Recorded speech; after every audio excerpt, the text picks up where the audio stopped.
mbokk yi jërë ngeen jëf ci ànd beeg seen programme bu télévision Prestige TV daal leen ak jàmm ci xibaar yi ñu jukkil leen li ci gën a fës doore ko jàngoro yi Covid 19 xam ngeen nag tey ji lu tollook juróom fukk ak ñaar ci doomu aadama amee nañu jàngoro ji juróom ci ñoom ñàkk seenu bakkan daañu dem ci ministère de la santé et de l'action sociale ànd seek docteur El Hadji Mamadou Ndiaye ci biir xibaar yi fukk ak juróom-ñetteelu édition forum islamique Ahmed Saloum Dieng moom moo ko daal di amal fii ci diwaanu Thiès lu ne mel nag mu daal di koy fësal doore ko nag ci wàllu jàmm ak impact bi nga xam ne lii di jàngoro yi Covid 19 amal na ko ci réewum Sénégal daañu ci ànd ak moom ci biir xibaar yi daañu dem foofee ca diwaanu Thiénaba ak jaraafu gox ba di Talla Diagne daan dinay weddi ay tuuma ci détournement de deniers publics bi ñu gàll ci ndoddam mu toll nag ci 160 millions si suñuy koppar loole daañu ci ànd ak kañu taataanal kàddu yooyee di Adi Ba foofee ca diwaanu Thiénaba lii daañu ci doftal kàddu ko Ibou Diouf responsable politique bu APR ñeel nag coowal kii di Ndeye Tické Ndiaye ma ñu tabb jamono ji mu nekk ambassadeur foofee ca Brésil lu ni mel nag bu ñu sukkandikoo ci Ibou Diouf mu daal di koy rek ñaawlu jàpp ne loolee luy faagaagal ci wàllu politique seen leader boobee di Ndeye Tické Ndiaye tax nag ñu mer ba futtu ci mbir mu ne mel loole daañu ci ànd ak moom ci biir xibaar yi lii mbokk yi daañu ci toftal xibaar yi ñeel biti réew ànd seek Rokhaya Mbeng tey jile talaata yemook fanweeri fan ci weeru mars atum 2021 asalaamaaleykum.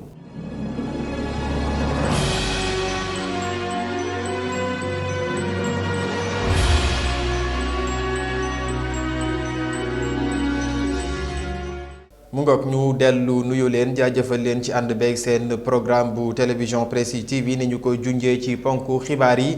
doore ko jàngoro yi Covid 19 tey jile ci talaata ji lu tollook juróom fukk ak ñaar ci doomu aadama amee jàngoro ji juróom si ñoom ñàkk seen bakkan ñu dem ci ministère de la santé et de l'action sociale ànd seeg docteur El Hadji Mamadou Ndiaye. ministère de la santé et de l'action sociale jot na résultat examen virologique yi may waaj a lim ci junni. ak juróom-ñaar fukk ak ñett test yi ñu def juróom fukk ak ñaar ñoo ci positif yooyu am nañ ci fukk ak juróom-ñeenti cas contact mooy ñi jot ci mbas mi fekk dañoo jaxasoo woon ak ñu yoro doomu jàngoro ji amuñ ci benn cas importé maanaam ku jóge bitim réew waaye am nañ ci fanweer ak ñett ñu tuddee cas communautaire ñooñu mooy ñu jot ci mbas mi fekk xamuñu fi ñu ko jëlee walla ki leen ko wàll ñooñu seen lim nii la tëddee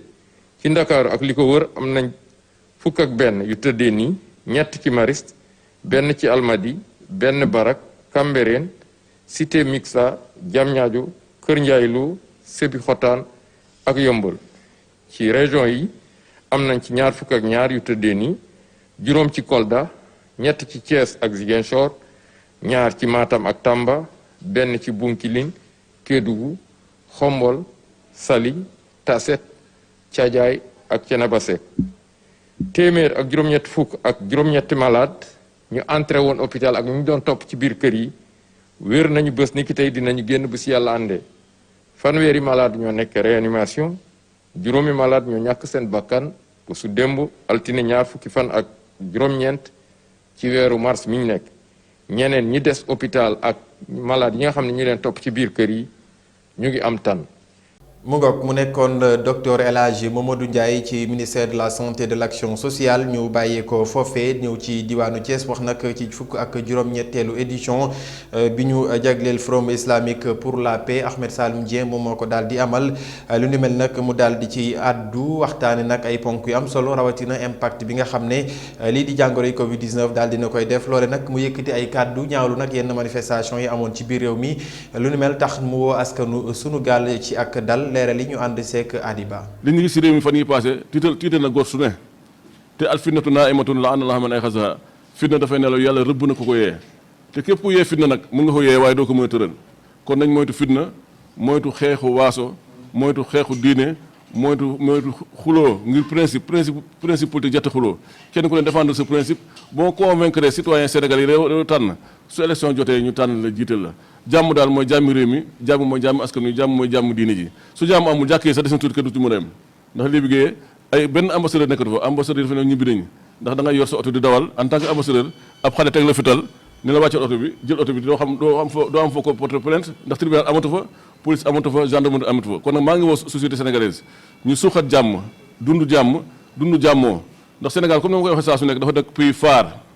ci wàllu jàmm loolu li ko waral mooy diine ji fi ne sax ci xol yi sax ci xel yi ak pastos yi fi ne ak kilifteef gi fi ne ak nangu xel yi nangu ak nangu nit ñi nangu loolu nag ku ko fooyee ba jëlee ko fi ba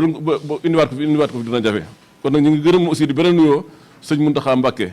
ndax bii lii amee rek dafa contacter sëñ Mbaye Sy Mansour wala ñoom dañoo waxante seen biir xaw ma sax ku ci contacté morom mi waaye waxante nañ seen biir ba nag mu seen njaboot daje ca Dakar waxtaane jàmm Sénégal njaboot gi aussi bi nee ba Dakar dañoo dem wax ak président de la République wax ko ni ko kilifa yi ñoonu bañ jógee ca moom dem ci institut islamique wax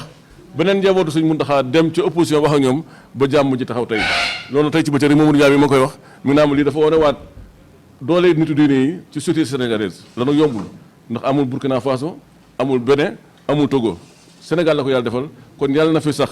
mu ngoog mu nekkoon Ahmed Saloum Dieng ñu bàyyi ko fii ci diwaanu Thiès wutali foofee ca commune bu Thiénaba jaraafu gox boobee di Talla Diagne daal di weddi tuuma lu toll ci téeméer ak juróom benn fukki million ñu ne da ko daal di lóobal ci seen carrière suuf soosee lu nu mel nag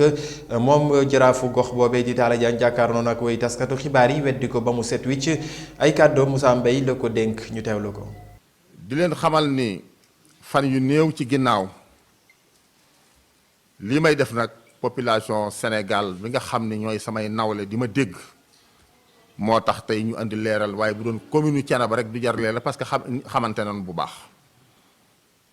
ñii dégg nag te xamuñu nu mu demee loolu moo tax tey ñuy wax ak Sénégal di leen xamal ni li ngeen dégg ci réseaux sociaux yi di ko dégg ci presse bi ñi ko def teguñu ko fenn xanaa ci seen bakkan nit nag su nekkee ak yow te nga bëgg a àgg fa mu àgg wala nga ci yóotu te jotoo ko point bu ne di nga ko laal loolu moo waral ngeen dégg ñuy fab ay tuuma di ko teg ci commune Thiénaba waaye di ko teg ci conseil municipal bi waaye di ko teg ci nag man mi nga xam ni maa jiite commune Thiénaba tuuma yooyu nag sëñ ñu koo bañ parce que dañu wax ni nattu ab jullit lay dal waaye tuuma as gor lay dal waaye ñoo ñuy wax am na ci ñoo xam ni li ma metti rek mooy xale yi rek a ma metti ndax xale bu dee topp mag mu dem ba jeel te carrière am yépp ci xuloo ak xeex la ko def xale di ko topp te xale ba nekk sa njaboot bokk ci commune Thiénaba vraiment boo dee kilifa du la neex loolu moo waral tey ñuy leeral li nga xam ni moom lañ dégg ñu wax ko ci presse bi nag defuñu ko ñi ko wax ci presse bi ñoo ko def ndax presse bi jàllale rek la nu man kon seen warugar la ñuy def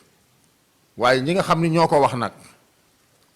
foog ay tuuma yu bari teg ko ci sunu kaw seen bakkan rek ci lañ ko teg waaye leen wax dara du ci dëgg. mu ngoog mu nekkoon Talla Diagne di jaraaf bu commune bu Thiénaba ñu bàyyeekoo foofee wutal ci fii ci diwaanu Thiès wax nag ci kuréel gi ëmb ñii di peintre yi fii ci diwaanu Thiès lu jëm ci fonds Covid 19 bi état du Sénégal jagleloon boobu ba léegi nag ñoom seen koppar daanaka laaluñu ci lenn tax nag ñu mer ba futtu yu wàllu ci lu ni mel jàpp ne ñoom it état du Sénégal def leen wala gestu ci loolee nga xam ne fonds la woon bu ñu leen jagleloon kii di Abdoulaye Fall mi yor seen kàddu ñu teewlu ko ci micro Cheikh Fall. sujet bi li nu gën a ñor mooy depuis su ma juumul presque 8 à 9 mois président de la République même su fekkente ni au-delà de droit gi mu doon ci ñun mu soutenir ñu ci force de Covid-19 au-delà de droit gi mu doon c'est une promesse de la première autorité du Sénégal président de la République moo promettre artisans yi 35 milliards. mu jaar ci làmmiñu ministre de l'artisanat jëlale naa artisan bu nekk di jot 150 000 francs bi mu wax mais le ministre avait dit que ni xool nañ ko seetantal nañ ko ba artisan bu nekk di nga jot 150 000 francs xaalis bi dina des ba dinañ dolliwaat artisan yi donc loolu lu ministre bi waxoon la ñëpp dégg ko bi yàlla dogalee mu jële ko fi ministre bi ñëwaat Pape Amadou Ndiaye Ndaw état continuité la ku baax la ku yaatu la ku yàgg taxawu Thiès la mais artisanat gi moom ñu ngi ko ci soññ ci li ñuy wax moonu ko gën a xam mais ñu ngi koy fàttali ni état continuité la bi mu ñëwee am na journaliste bu laaj sànq SG ci ndax def na li leen ci war je rappelle que ni ñi ko war a rencontré nañ ko Fal rencontré na ko yenn association yi rencontré nañ ko mu ciy feeñal yéene am na un jour parce que wax moom da nga koy ñemee mu jeex. mais ñun doon artisan terewul ñu xam ni ministre de l' artisanat mooy président de la chambre de métier lépp lu lëkku ci artisanat ci ay loxoom la war a dellu si te bu ñëwee aussi lépp daf ko war a leer donc information bu ñu soxal war nañu ko mën a jox. li ñu bëgg en gros mooy force Covid 19 bi 150 000 francs yi ñu ci promettre ñu jox ko artisans yi tous les artisans parce que ils avaient bien dit que ne tous les artisans mën nañ ci jot ba mu des ñu joxaat artisans yi kon nañ ko jox artisans yi. mu ngoog ñeneen ñuy ñaxtu muy ñooñi kookee di Ndeye Tické Ndiaye ginnaaw sargal buñ ko doon amal fii ci diwaanu Thiès Ibrahima Diouf di responsable politique ci parti Alliance pour la République naqaru nag tabb gi nga xam ne tabb nañ ko Ndeye Tické Ndiaye ngir rek mu nekk ambassadeur foofee ca Brésil lu nu mel mu jàpp ne lu koy rey ci wàllu politique la te it la ñu soxla mooy ñu bàyyi leen seen ticket fii ci diwaanu Thiès ay kàddoom Adiba la ko dénk ñu teewlu ko. Conseil des ministres bi passé. Président de la République jël décret def ko ambassadeur Brésil dafa ko tegal ko ci résidence Brasilia mooy léegi dama nga dëkk foofu loolu nag dafa jot ñu jóg ñun ñu àndoon ak moom parce que suñu jóg heureusement ba lii kenn wootewu ko xol yëpp ci daje bu nekk ne dañ koy def parce que duñu nangu ñu jël suñu Ndeye Tické yóbbul ñu ko fenn suñu Ndeye Tické suñu wet lañ soxla loolu nag kenn moo ko mën a def muy président la Macky Sall ndaje bi dañu wane ne d'accorduñu ci exil bi d'accorduñu ci fi mu ko yóbbu parce que Ndeye Tické du fonctionnaire international kese day def politique te politique bi muy def da ciy jàppale son excellence président de la république loolu mu koy jàppale bëri na adversaire yi nga xam ne ñoom lañ amoon Thiès te léegi nee nañ mburoog soow leen ñooñu Ndeye Tické xaw na leen a rey ci terrain bi ba instant yii nii bu ñu leen nee dañoo jël Ndeye Tické def ko ambassadeur ñoom ñëpp dañoo kontaan pour profiter di wax waa militants yi fi nekkoon naan leen retourné waat leen seen kër mooy nañu dem nanguwaat suñu militants yi transhumé woon affaire ñu dem jëlaat leen te loolu nag c'est honteux ñun duñu ko nangu gënaluñu tey gënaluñu ëllëg Ndeye Tické suñu wet la ñu soxla président Macky Sall am na lu ñu ko jox loo xamante ni fii Sénégal lay yeewoo ku ko bëgg a gis ko ku ko bëgg a jot ko muy saafara jafe askan loolu la Thiès waay wax une minute soo jëlee Ndeye Tické génne ko nag jàppal ni yóbbaale nga xolu jigéen ñi na jàpp ne yóbbaale na xolu imaam yi na jàpp ne yóbbaale na xolu ndaw ñi na jàpp ne yóbbaale na xolu coalition Benno Bokk Yaakaar ndaxte waa PID ñu ngi fi waa parti socialiste ñu ngi fi waa AFP ñu ngi fi waa APR ñu ngi fi ñëpp ñu taxaw wax président ne ko sañ ngaa yóbbu nit fu la neex waaye ñun dañ lay ñaan en tant que ndawu parti ministre Ndeye Tické joxal ñu ko loo xam ne day nekk ci dëkk bi di fi yeewoo parce que renforcé woon na parti bi ba mu jël niveau du ñu nangu kenn nag di waraat di yàq tool ni na leen dellu si waat leen fa ngeen jógewoon.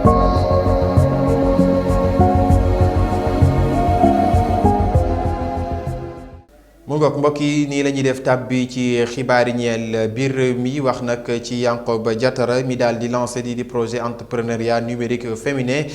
ni ki altine bi ñu génn leeral yi dañ ci ànd ak Fatou Fall. ñu dooree xibaaru biir réew mi ak assemblée nationale muy fas yéene saytu ay ndogal ajuma ci ñu jëm ci lu soxal bés ñu fas yéene tab ñi takk nombal tànk diwaan yi ak conseil yi soxal wàllu département yi ak mairie yi loolee nag ñu ngi ko tënk ci ab ndaje ñu amoon ca conférence des présidents. ab opération coup de poing bu ñu amaloon ay bés yu ñu génn tax na ba waa diwaan bu Sénégal teg loxo ci lu ëpp benn tonne yamba ci ay bërëb yu nekk ci réew mi ki ko xamle di bureau bi yor wàllum doxalinu biir réew mi ak xarala yu bokk ci direction bu douane ñoom ñu ñuy woowee waa GPRRF te nekk fii ci Thiès jàpp nañu lu bari ca Mbour lu toll ko 774 kilogramme yamba ñu ngi ko xamle aseer gi ñu weesu muy brigade mobile bu Nioro ni teg loxo ñoom it 400 kilogramme yamba ci àllu Kër Bukki ñu jeexale xibaaru biir réew mi ak Yankhoba Diattara di jëwriñu jëwriñ ju yor wàllum économie ak xarala yi jëmal na ab projet démb ci altine ji mu soxal wàllum liggéeyu jigéen yi ci xarala mu ko doon amal ci diwaanu Kaffrine. profito it na ci may leen ay ordinateur dimbale ko waa mairie yi nekk ci Koungheul ak Kaffrine projet bi nag entrepreneuriat numérique féminin la ko dippee fas yéene ko lawal ci dëkk bi yëpp li mën a dimbale ñu bokk ci li suqali réew mi jigéen ñi ak góor ñi.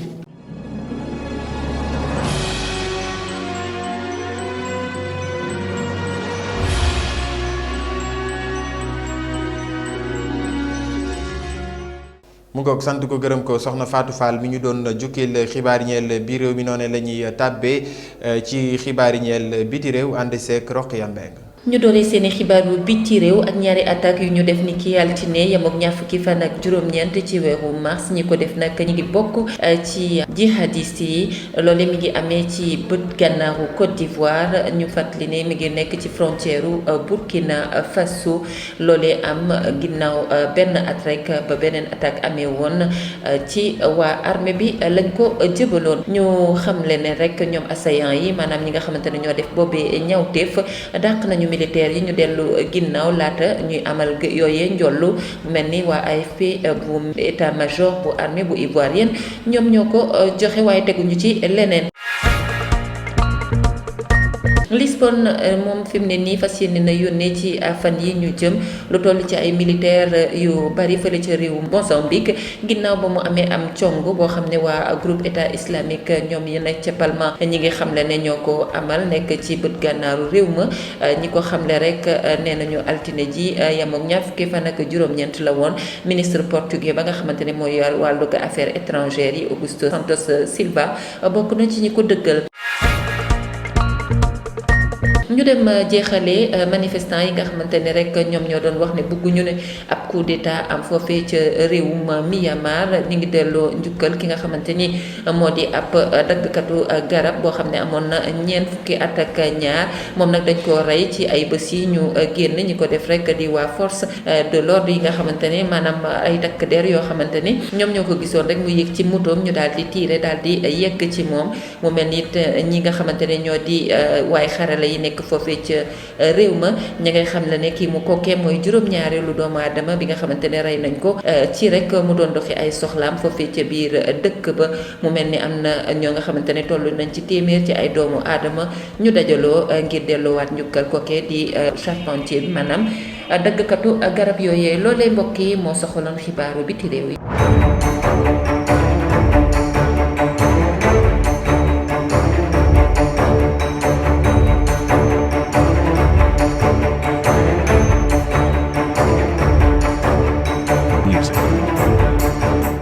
wàllu tàggat yaram mbokk yi ñu wax nag ci CAN Coupe d'Afrique des Nations atum 2022 bi ñu dëgmal lii di Afrique du Sud daal dinay génn ci jongante yooye leeral yi dañ ci ànd ak Ndeye Coumba Fall. ñu tàmbali xibaar yi ñeel tàggat yaram ak fédération gambienne bu football bi xamle ni yokku nañu contrat bu technicien belge bi di Tom Saintfiet ñi ngi ko xamle démb ci altine ji li waral ñu dolli ko juróomi at mooy Tom moomee moo qualifié loo équipe senior ba ci phase yu njëkk ci Coupe d'Afrique des Nations loolu nag mu di guléet ñëw nag ci bés bu mujj bu soxal wàllu Coupe d'Afrique des Nations CAN fësal ñeenti équipe yu bokk ci zone ouest A di dajale mbootaayu fédération ouest africaine UFOA bu football ñu mën cee lim Cap-Vert mu nekk seen occasion bu mujj ngir ñu qualifié wu ci compétition yi war a am ci weeru janvier bi ñu jëm ca Cameroun. requin bleu yu Cap-Vert yooyu ak yeneen ñetti équipe yu bokk ci zone A bu UFOA boobee ñooy waa Guinée-Bissau waa Mauritanie ak waa Sierra Leone. quart de finaliste bu at mële ñu weesu bu Afrique du Sud lañu nar a jeexalee moom nag narul bokk ci CAN 2021 bi ginnaaw ba ñu soxlawee woon benn poñ dong Bafana yi daanu nañu ci kanamu Soudan mi leen dóor 2-0 barki démb ca Omdurman ci bés bu mujj soxaloon wàllub éliminatoire yi lii la leen indiloon ci xibaari ñeel tàggat yaram di leen jox dig daje ba beneen yoon incha allah.